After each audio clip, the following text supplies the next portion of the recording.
正在监狱服刑4年多的吴亦凡传出死讯，到底真的假的？之前已经传过好几次，但这一次更具阴谋论，更震撼。为什么？传出他是被灭口。为什么灭他口？居然传出跟于朦胧坠楼风暴有关。网友怀疑，在于朦胧之前，同一个经纪公司的乔任梁也被虐死。重点是，传闻当中吴亦凡人就在现场，真的因为这样被灭口吗？更震撼的是，现场还大咖云集，那英、赵薇、王思聪、林更新等人都被点名。如果知情的人必须一个一个被封口、被消失，那么吴亦凡之后下一个会是谁？如果真有这样的一本死亡笔记本，那对全华人演艺圈绝对是核弹级的毁灭啊！你知道，在吴亦凡35岁生日的前夕，已经被关4年的他，现在突然被曝狱中身亡，而且遗体还被秘密处理。哇，什么原因啊？结果呢，就有知名娱乐博主爆料称，因为他长期拒绝进食不吃不喝，身体衰弱，就不治身亡。北京官方闭口不谈。不过有一点我们可以确定，就是右边那张照片有爆料出入狱后的照片，体态明显发福。他天天吃什么？我们来看一下哈。狱中的菜常常新闻媒体特别喜欢把它罗列出来。他吃馒头配白菜，番茄配炒蛋。我坦白说，他吃的还蛮清淡的，还蛮简单的哦。那现在也有网友透露了另外一个事情哦，就说为何吴亦凡在里头会心宽体胖？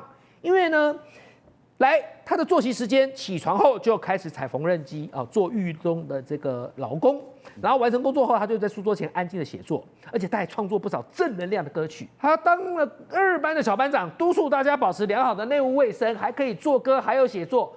那到底怎么有可能会健康状况急速下滑，然后遗体被秘密处理呢？一个努力的要求减刑、要及早出狱的人，奋发向上，怎么可能自主性的不吃东西、绝食，然后最后命丧黑牢？这不通嘛？对。那如果说他没命的这件事情你不证实，那大家继续传哦。对。所以如果他为真，什么理由要了吴亦凡的命？更恐怖的一个推理来了，说他是被灭口啊？为什么有这样的传闻？就是因为你不讲嘛。那他的传闻看起来也似乎有些道理。现在有一个爆料，爆炸性的爆料，说吴亦凡是被灭口的。哎呦，被灭口！他好端端关在牢里，他先服刑了，灭他口干嘛？对，他在里面都服4年刑了，他要灭什么口？原来这跟于朦胧事件有关。大家都知道于朦胧事件疑似被虐杀嘛，然后后来坠楼离世。好，可是事实上，我之前在这节目当中就讲过，于朦胧之前有个好朋友，跟他还同一个经纪人，叫什么名字呢？乔任梁。我那时候是不是也说乔任梁死因不单纯？对，死因其实那时候当然也是说什么意外或者是轻生，其实他是被虐杀酷刑。来，我现在在这边跟大家讲哈，这次的爆炸性爆料说的就是于朦胧好友乔任梁当初在2016年离世，他有很多的疑点。那现在大家翻出来这些疑点，就是说乔任梁根本是被虐杀，而且当晚在场的人员都直接亲眼目睹乔任梁被虐杀酷刑的画面。恐怖的是，现场不是只有吴亦凡，还有谁？来，那个单子名单上面，这是网友爆料写的，这里头我看到了谁？主持人不好意思，那字有点小，你看一下。赵薇、王思聪、林更新，导播带过来这边。这边你看到还有徐峥、薛之谦嘛？这个地方还有谁？那英。对，还薛之谦，好，他们歌手林志颖、徐峥、那英、王菲。不过我必须要讲，这是网友的爆料。可是如果你现在这个爆炸性的资讯这样子看起来的话，大家一定会想问你主谋到底是谁？就人家讲主谋竟然是王思聪，王思聪不就是万达的小开吗？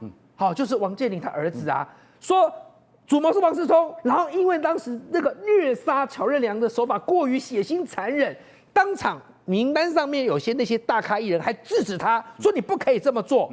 可是王思聪背后的势力谁敢惹他？所以呢，你制止没用。王思聪是王健林中国首富的儿子，对你想走不准。所以呢，最后很多人都被迫看完这个血腥秀。好，观众朋友，我们看到这个地方，真相一天不出来，于朦胧就一天死不瞑目。今天最震撼的另外一条线索，居然根据多家外媒跟微博外泄的照片，被人发现于朦胧的脸上为什么仿佛被刻出了倒心字的一个烙印？这是什么意思？你要知道，这恐怕不是伤口，是警告的讯息，一种写给整个中国娱乐圈的警告。要警告什么呢？到底还有多少于朦胧们？现在还是一个未解之谜。好，我觉得今天最可怕的是呢，北京现在要灭的是一本叫做4个字死亡笔记，而于朦胧就在那个名单上面，到底怎么一回事呢？先来看到刚刚的这张照片这是于朦胧在生前疑似遭到虐杀的铁证。这张旁边呢，你看到其实不太清楚，但是后来呢，网友有把它放大，再把颜色加深，在他的右脸的鬓角附近，在这一块有一个很像是刻痕或者是烙印的这种东西。结果你知道吗？他们放大再去加深对比，发现是一个国字“心”的颠倒，那么就很让人怀疑喽，是不是在生前呢？这个时候就已经遭到虐待？好，你看大家来看了，这个“心”字不是莫名其妙刻上去的，很多网友就开始影射了，说这个“心”会不会呢是跟辛弃，也就是那个疑似想要潜规则于朦胧的那位导演的这个名字呢？好，现在还在进行查证。但另外呢，更奇怪的是所有人都在替于朦胧发声，但是中国政府呢都会把它编掉。这位呢叫做博主林北川，他的背景有多硬呢？一样是被约谈，他的背景他是军后代，也就是所谓的红后代，是高官有军人背景的小孩，他也被约谈了。他的微博最后一个上线的时间点呢是在11月2号上礼拜天，然后呢打卡在北京。我跟你讲，这最可怕了，他去见了该见的朋友，然后地点是阳光上东的安徒生花园。听到阳光上东，有没有特别的耳熟？为什么？这什么地方啊？帮我连接一下。于朦胧坠楼的那个地点，阳光上东小区，大家还记得吗？那安徒生花园在哪呢？你去用 Google 查，它就在旁边，走路3分钟就到了这个花园。那这个黑影人想要约这个帮于朦胧讲话的人到于朦胧坠楼的地点，要做什么呢？这就是令人非常匪夷所思了。再来，你知道吗？除了他被约谈之后，发了这篇文。1天1夜消失不见，所以很多人都担心会不会连这个军2代都扛不住这个压力了，可能会遭到也被消失了，很害怕。所以呢，过了1天之后，跟林北川呢比较好的友人接到了这封讯息。而讯息当中，林北川本人发言说，现在所有跟于朦胧相关的嫌疑人，他们会在同一个时间点去控诉林北川散播不实谣言，要把他抓进大牢，让他嘴巴闭闭。所以嘉芬讲到的死亡笔记本越听越恐怖。如果你是真的有这个所谓的虐杀现场，你知道的人，你可能被写进死亡笔记本，你要么闭嘴，要么你会没命。第二个是，如果你要去质疑这件事情的人，这个笔记本就更多人了。这些人你可能也会深受不测。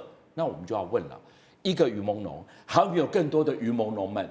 英国灵媒点名了郭俊成。郭俊成是谁？你听我们慢慢讲，你真的会头皮发麻。好，这个都是有事件，而且都是有时间点的，网友都可以去做查证的。我们先来看到了刚刚所提到的这个英国灵媒他的直播时间点呢是11月5日的直播，是现场的 live 直播而且在直播当中，他去连接到的是郭俊成，他是一个中国的艺人。那他一直以来在于朦胧事件之后，就被很担心说他会不会也变成下一个被献祭的对象，所以这次事件会关注郭俊成的原因就在这边。后来他连接到了郭俊成，发现第一，他连接到的讯息是被谋杀；第二，他已经死亡；第三，他的身体目前可能是在旅馆或者是在地面下。好，这些讯息统整起来，更可怕的是，他在这个时间点还连接到说，在郭俊成身亡之后，嫌疑人会用替身的样子让粉丝相信说郭俊成还活着。好了，你有讲了预言，那大家都来对照好，证据在哪里呢？你知道多巧吗？就在时间差不久之后，这个郭俊成他现身在机场，然后全程戴着口罩，你知道吗？他现身要来打脸这个灵媒，他要告诉你。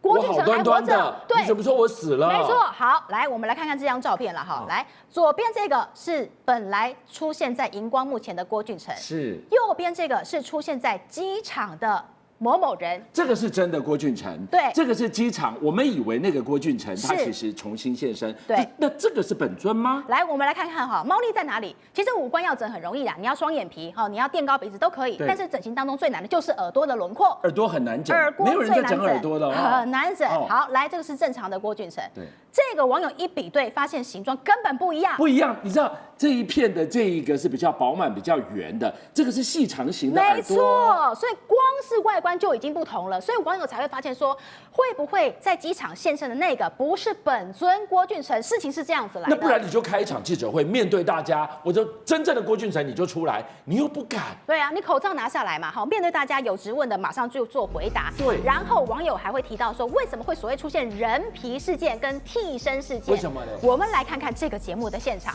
上面清楚的打着芒果 TV，然后呢，在节目当中你看到，这是男生，对没有问题吧？对好，没有问题，他来这个跟对方来做对话，对但是两个讲着讲着，他告诉你说，你相信吗？你相信吗？我其实不是男生，走到舞台中央，接着他把手慢慢的会移到他的脖子附近，他开始动起来了。你看到下一秒之后，是你会惊觉，怎么会这么可怕？我眼睛看见的能相信吗？里面穿的是什么？女生的细肩带背他是男心生，呢？脖子拉开，头发扯下，一位长发美女出现了。你就知道有多可怕。来，导播，她本身是个女生。来，我们回来这一张照片，我完全无法想象，刚刚那个长发的美女，她伪装起来根本就是一个帅到掉渣的男生哎！一把头套的面具一撕开来，天哪！竟然是个美女。而且你知道吗？这完全是可以做这个混淆你的视觉上面的这样的一个冲突的。再来，你说再戴上口罩，你真的会怀疑说他是不是就是本尊？对呀。另外是为什么大家会觉得说郭俊成其实有可能是替身的原因，是因为在于朦胧事件之后，他也有举行一场直播，而且这场直播就在他10月1号生日的当天。那你知道吗？这个直播有当中非常诡异的地方，经纪公司给他了一盘寿桃蛋糕。寿桃有什么不好？寿桃很好啊，很喜气，对不对？好，好，来，首先是数字出现了这个猫腻了，他给他5颗，哎，你好歹6颗、8颗吧，怎么会给单数呢？ 5颗桃子什么意思？来，五桃，无路可逃，他是不是已经被监控了呢？好，再来哦，你知道吗？你看到他在过程当中，他的这个左手一直比起来，有没有疑似想要比出6的这样的一个手势？而且在他的耳边旁边哦，他会在那边晃啊晃。你看哦，他先比2，对不对？对。先比耶，来3 ，OK 哦，来比眼睛，好，左右晃晃之后呢，对。接下来他会再比一个6，有没有看到？对。晃来晃去这样子，然后呢，慢慢转成了一个赞。你知道吗？其实，在6，他们在电影孤注一掷当中，他们其实是在隐喻什么？在求救。为什么说是求救？因为10进位里面的6，其实转换成了2进位，就是电脑那个0101，有没有？你要用0101的话，6就是110去象征。对，他是不是在求救呢？是。好，已经有直播的猫腻了。再来看到这个，我跟你讲，3大恐怖巧合，你去对照。于朦胧那时候死的时候，我们说他是什么？我们说他当时是跟中国领导人习近平同一天生日。那郭俊成呢？10月1号更恐怖，他是跟中国国庆同一天生日。所以被对照说，会不会他也被遭到献祭的对象之一？另外是第2个巧合，2个人的名字都被用作人头公司，人头公司底下都被归类在13类的军火、烟火的这种公司，就是帮高层洗钱。另外第3个巧合，这个巧合真的你很难做解释了，在于朦胧事件。包括了很多的这个导演在他的微博上面抛出了好吃，结果郭俊成11月6号也在微博上面附上了好吃。其实很多的命理师都说，好吃它是一个需要献祭的过程当中的重要口号之一。好，观众朋友，凤凰台风步步进逼，你现在去菜市场看，已经全面启动了防台模式了。什么概念？菜价涨，猪肉涨，什么都涨。没想到更让人恼怒的是。猪瘟才过去，毒鸡蛋就来接棒。彰化有15万颗的芬普尼毒鸡蛋已经流入市场，全台9个县市都沦陷了。鸡蛋本来就在缺，结果你现在还来乱这个毒鸡蛋，我们就问，芬普尼是什么？它是一种可能会致癌的药剂。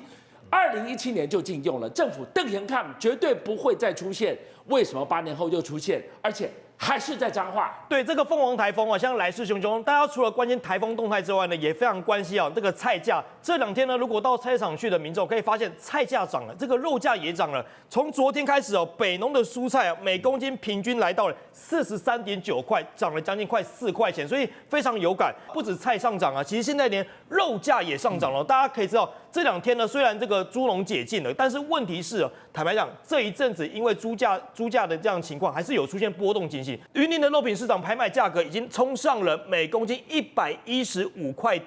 好，所以你就知道现在呢，其实云林的肉品也冲上了新高。好，大家非常担心说，猪肉价格也是悄悄的在涨当中。所以你看得出来哦，现在很多自助餐，大家想说夹没几样菜，但是卖的特别贵啊。高雄市仁武区呢，就有民众去夹自助餐，夹了，你看，光看照片好像也没有多少，他夹多少钱？3样主菜哦，半个鸡腿哦，然后卤猪脚跟一个鱼，这样，然后再加上3样配菜，再加个炒米粉，大家猜下多少钱？这样500块钱，超级贵。导播来拍这张照片，立功鸡腿起餐，这个是炸鸡排，对，卤猪脚在这个地方，另外3样菜，一坨的炒米粉。550块啊，500块，500块哦，超级贵，他吓了一跳，想说哇，真的这么贵吗？他问一下老板说，老板你算清楚点。后来老板呢，后来算，好了，这个算你355块，也很贵，也很贵啊。好，那我就问，如果猪肉现在已经濒临历史的天价，那我们改吃蛋嘛？这阵子斗西鸡啊，你要蛋价，现在每2周之内哦，每台斤共涨了5块钱，所以蛋价也涨起来。主要原因就是因为猪肉减少嘛，因为这2周呢，因为禁宰猪的关系，猪肉减少，所以菜价高了，所以大家转而去吃什么？吃蛋。那需求变多了之后呢，也跟着涨价。好，今麦看仓戏就是屋漏偏逢连夜雨。刚刚旺仔讲是。菜再贵，肉再贵，连你要转而去吃蛋，蛋也不够。现在每人限购1盒的公告又重出江湖，为什么？因为毒鸡蛋。是8年前政务邓廷康说不会再让你们吃到毒鸡蛋，为什么8年后他又重出江湖了？对，今天大家一打开报纸，哇，傻了，毒鸡蛋重现江湖，吓死人了。彰化市的这个卫生局去调查，发现说，检测出彰化地区的市售鸡蛋。这个芬普尼又再现了，它的代谢残留来到了超标3倍。好，所以呢，现在验出了15颗鸡蛋，已经流入了15万颗鸡蛋哦，流入10个县市哦，基本上通通都沦陷了。那现在呢，通路其实你我都很熟悉，包括了全联，包括了丰康超市，其实都有贩售。我问你这个芬普尼它吃下去会怎样？是这个芬普尼大家很关注，芬普尼坦白讲就是杀虫剂的概念，而杀虫剂大家想人吃的话，一定会有些其他症状，代表什么意思呢？这芬普尼它不得于食用动物里面哦。如果一般人吃啊，坦白讲1天吃到8颗的话，可能就超标了，8颗鸡蛋就超标了。那大家想说，怎么会吃到8颗鸡蛋？我跟你讲，还真的会有人吃到8颗鸡蛋。之前新闻报道啊。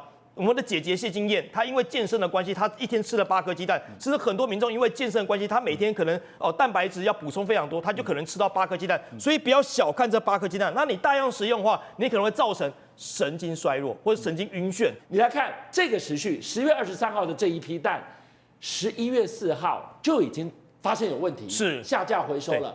为什么我们拖了这么久，拖超过1个礼拜，我们今天才知道这件事，才在讨论这件事？显然当时11月4号检出的时候呢，政府没有大力宣导说，这个蛋有问题嘛，所以大家民众不知道。你看为什么这时候会爆发，就是因为11月8号的时候，第3度检查的时候发现，又检查出有问题蛋，检查到毒鸡蛋，所以事情大条了。所以你看到台中的那个猪瘟养猪场也是后知后觉，现在鸡蛋的毒鸡蛋你也后知后觉，我就问。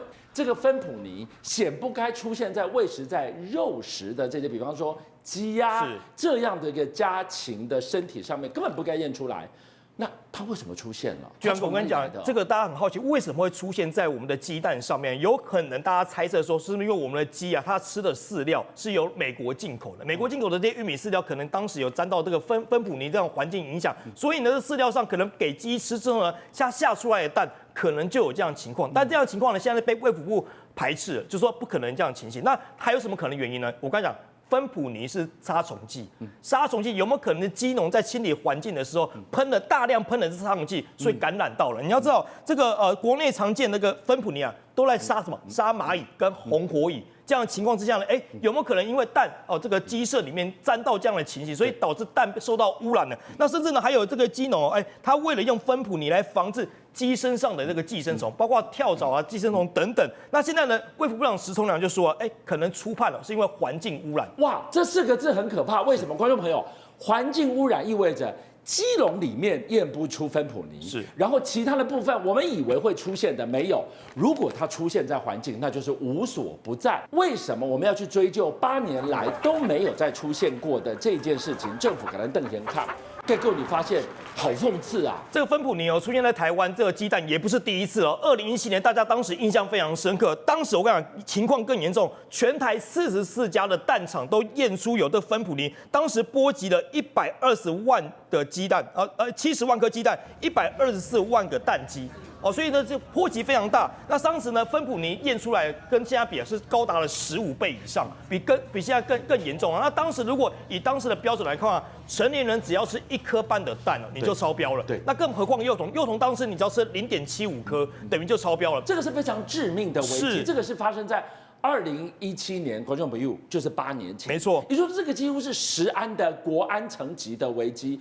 当时的农委会，你必须做出处置。我们做出什么捕破网的行为？农委会射出了3支箭，哪3支箭呢？包括了说，这些鸡只是不是要统进统出？假如说同一批鸡的话，你同一批如果真的要一起出去的话，就要一起出去，不要说老中青的鸡全部混在一起，那这混在一起，寄生虫也会混在一起啊。所以当时说，那不然这样子，鸡只统进统出好了。那另一方面就说，那鸡蛋来合作。